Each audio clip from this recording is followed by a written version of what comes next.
Welcome to Sustainable Packaging with Corey Connors. Today's guest is Mr. Jon Stern, the CEO and co-founder of Ringpin. Hey, Jon, how are you? Doing great. Thanks so much for having me, Corey. Good. Really appreciate your time. This is an awesome, unique concept that you guys have. I can't wait to talk about it.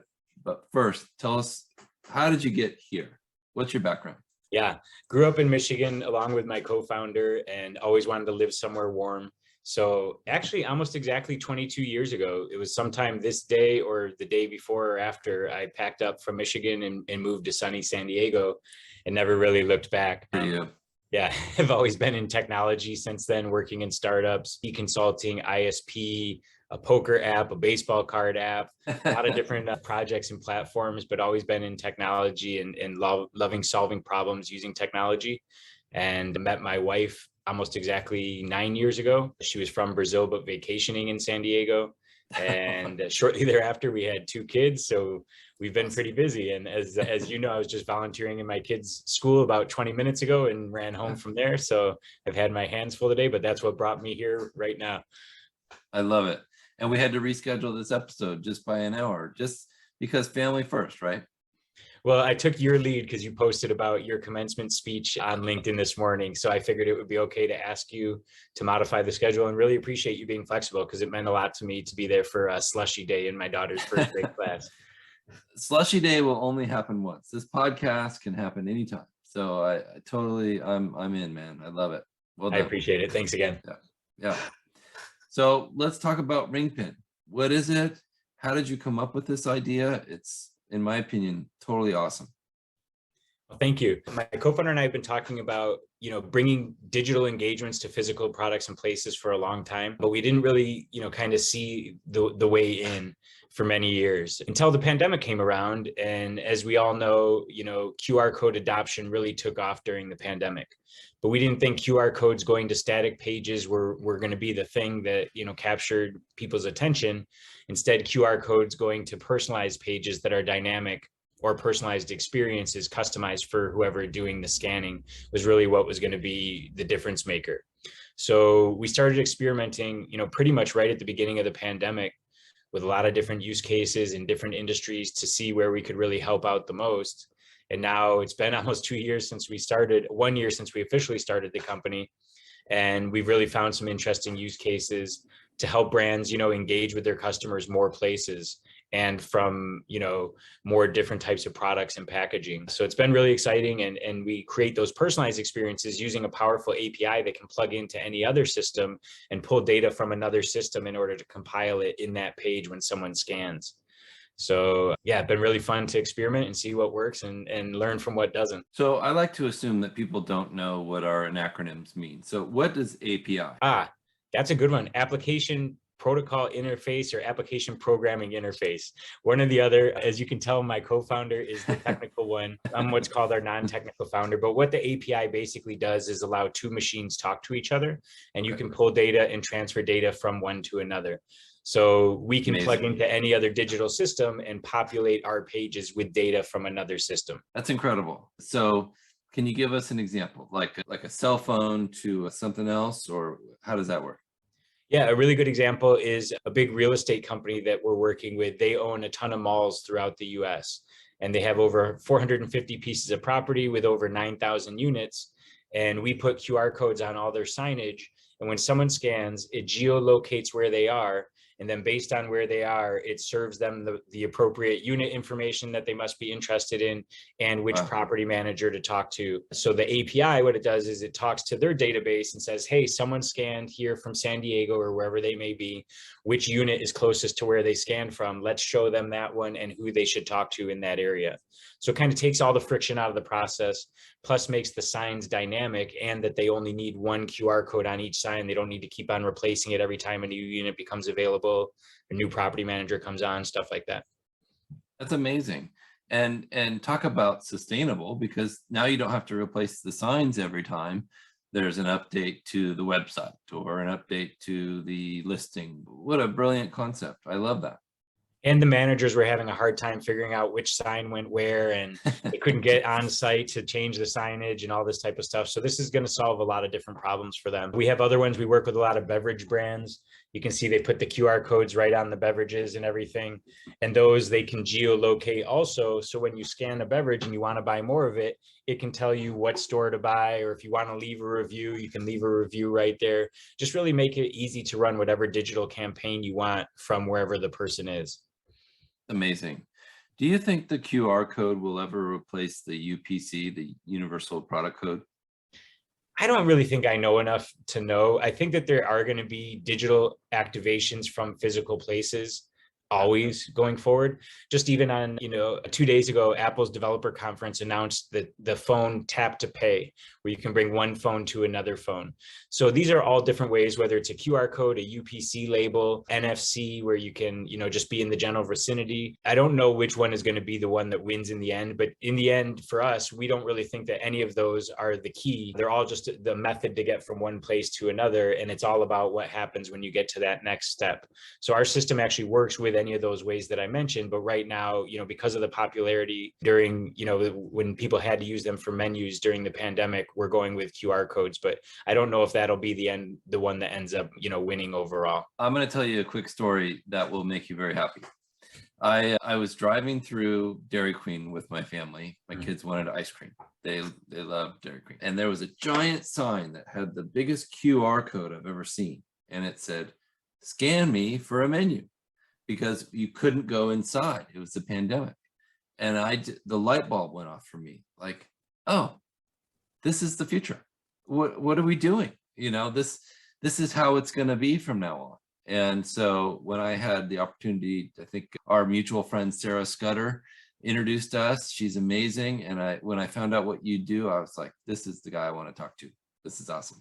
Yeah, Sarah's awesome. And I do believe this contactless stuff is the future. A lot of people right now, they might do a QR code to like a PDF menu, which doesn't, provide a lot of value. And some people complain online about QR code menus and things like that. But if you have the experience where it really makes someone's life better or makes their eating experience better, where like you could view the menu and maybe order and actually pay and do things faster or get exactly what you want when you want it, we need to add to the experience. So I do think that type of stuff is coming, and there's a lot of different use cases, whether it's in a restaurant or retail or direct to consumer or at events, wherever it may be. Yeah, totally agree. 100%. It's changing the way we interface with each other in a great way. And it's helping people, you'll watch people get annoyed by a 30-second delay. Oh, it's not loading. It's not loading.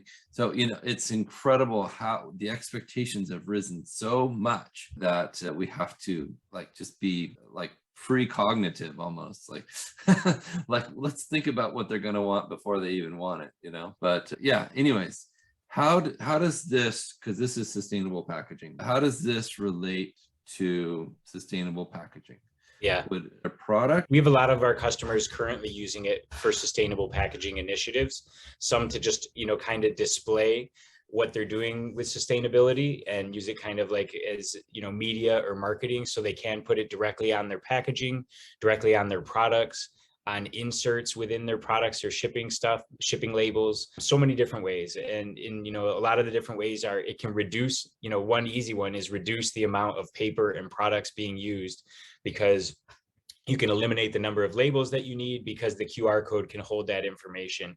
And they become dynamic, so you never have to worry about the information on a label or tag or package or box being up to date, because you can always change it with the QR code.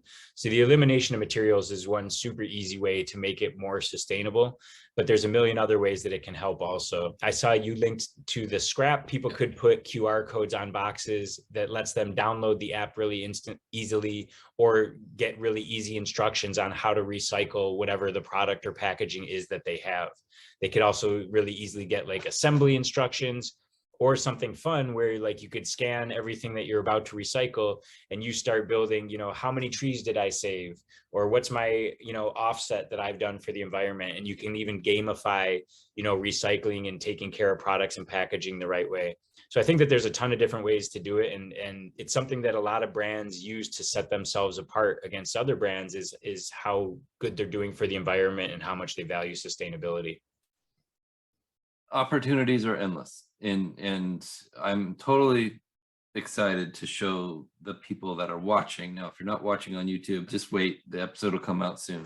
but John sent me this, and it is wood box with professionally drawn corrugated. Horribly drawn. Doesn't that look like me?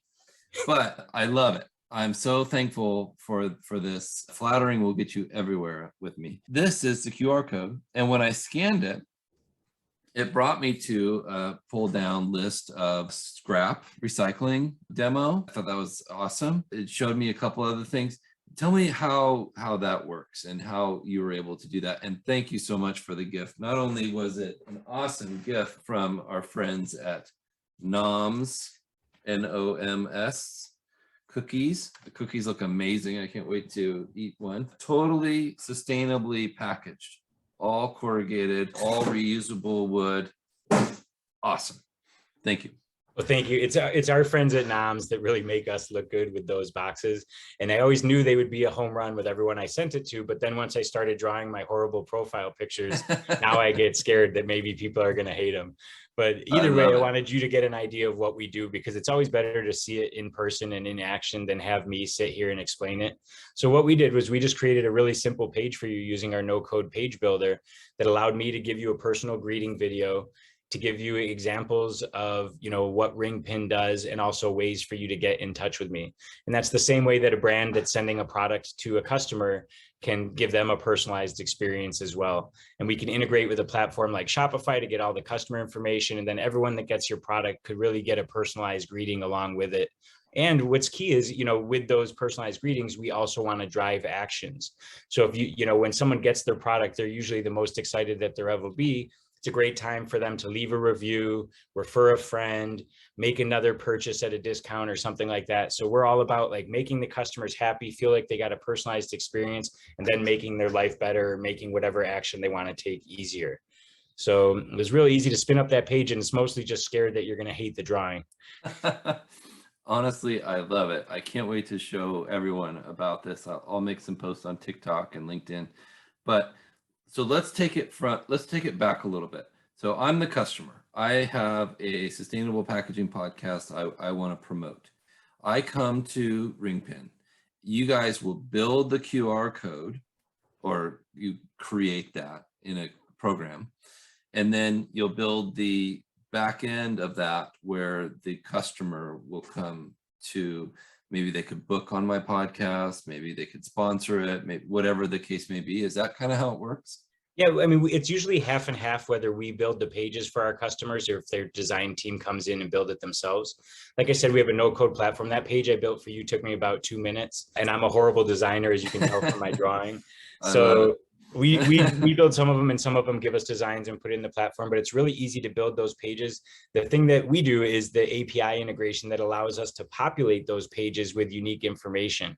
So the page can be different if you're scanning in New York versus California, or if you've made 5 previous purchases versus 1, it might display something different. So that's what's really unique, is that we can personalize all of them. But yeah, let's say for your example, you could come in, create a page that allows people to listen to previous episodes, follow you on any social, give you any feedback that you want, and then you get a personalized link and a QR code. So you can use the link to distribute it online and the QR code to distribute it offline.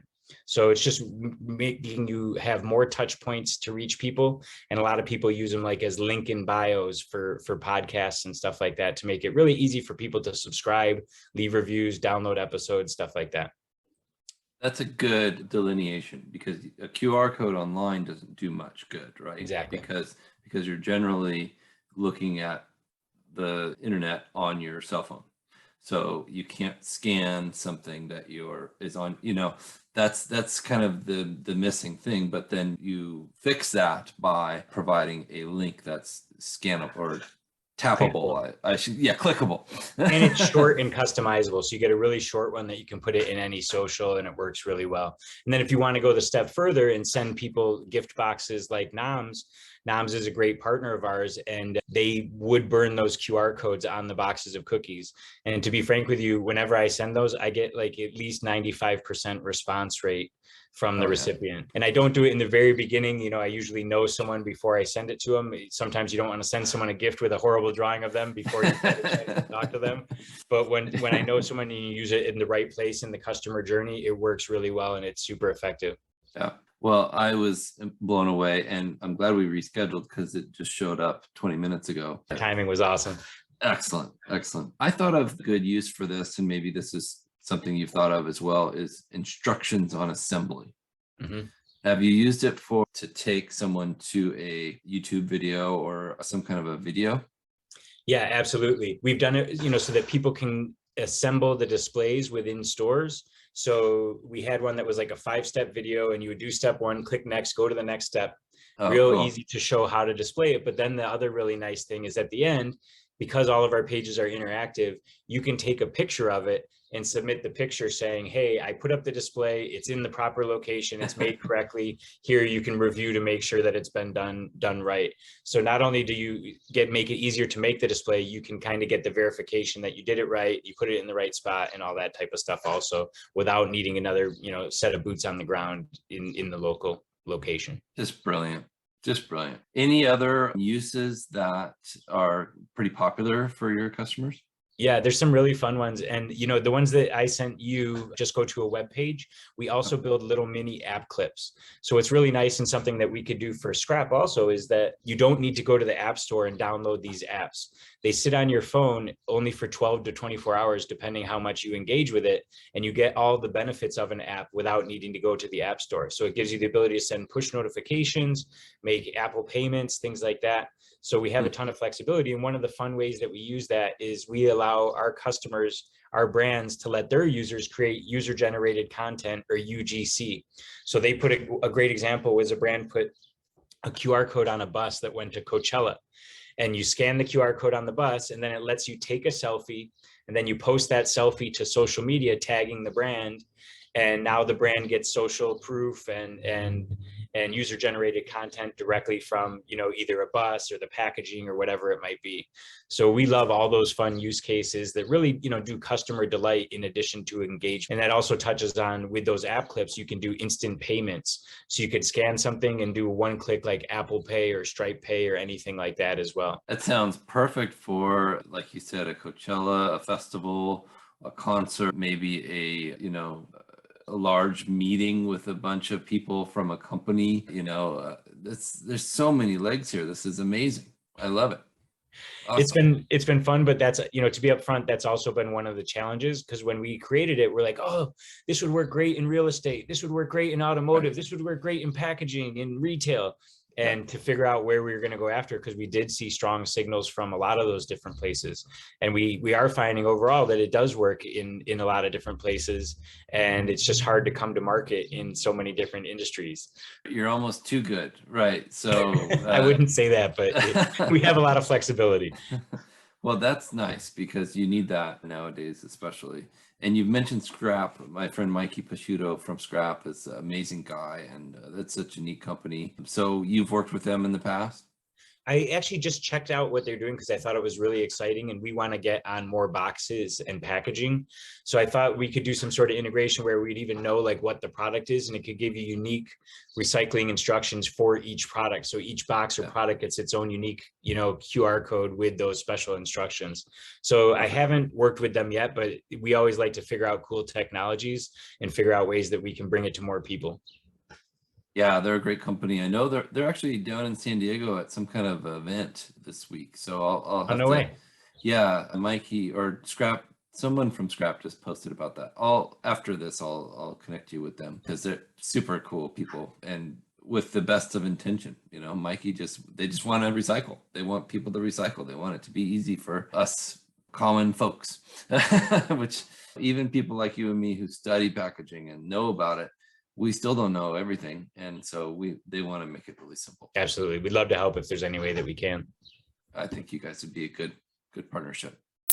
So this is amazing. Anything else you want to tell us about? Any stories about this, or anything you want to say before we do your contact information? No, great stories. It's just been fun to explore the new use cases.